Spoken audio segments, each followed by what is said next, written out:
খালেদা জিয়া বাংলাদেশের প্রথম নারী প্রধানমন্ত্রী। আমি সর্বাগ্রে তার আত্মার মাগফিরাত কামনা করি। আল্লাহ তাআলা তাকে জান্নাতবাসী করুক। আমিন আমিন। আমাদের এই স্বাধীনতার পরে অনেক প্রধানমন্ত্রী এসেছেন, রাষ্ট্রপতি এসেছেন, কিন্তু খালেদা জিয়ার একদম ব্যতিক্রম ধর্মী নেত্রী ছিলেন। ওনার ভিতরে কোনো হিংসা ছিল না। ওনাকে কেউ ক্রিটিসাইজ করলে উনি হাসি মুখে নিতেন। আমার যেটা আপনি বললেন, জিজ্ঞেস করছিলেন যে এমন কোনো ঘটনা আছে কিনা, আমি তখন বাংলাদেশ চেম্বারের ইন্ডাস্ট্রির প্রেসিডেন্ট, তো উনি প্রধানমন্ত্রী। তো উনি মিটিংয়ে সভাপতিত্ব করছেন মোর্শেদ খান সাহেব, তখন এটার পররাষ্ট্রমন্ত্রী। তো আমি মাননীয় প্রধানমন্ত্রীকে মিটিংয়ের ফর্মাল মিটিংয়ে বলতেছিলাম, মাননীয় প্রধানমন্ত্রী, উত্তরবঙ্গে মানুষ অভাবের মধ্যে আলুর চাষ করে আলুর দাম পাচ্ছে না।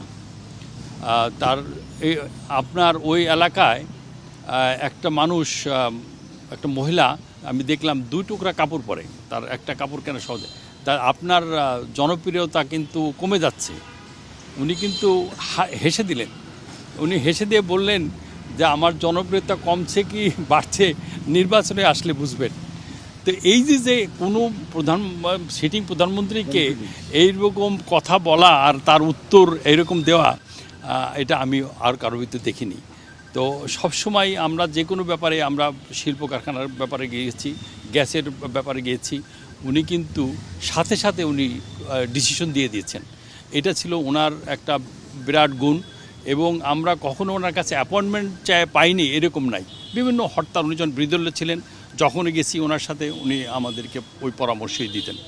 আর উনি যখন প্রধানমন্ত্রী ছিলেন, আমাদের শিল্প কারখানার কীভাবে হতে পারে, কীভাবে কর্মসংস্থান হতে পারে, এবং উনি প্রথম প্রধানমন্ত্রী যিনি ভ্যাট ইম্পোজ করলেন। আজকে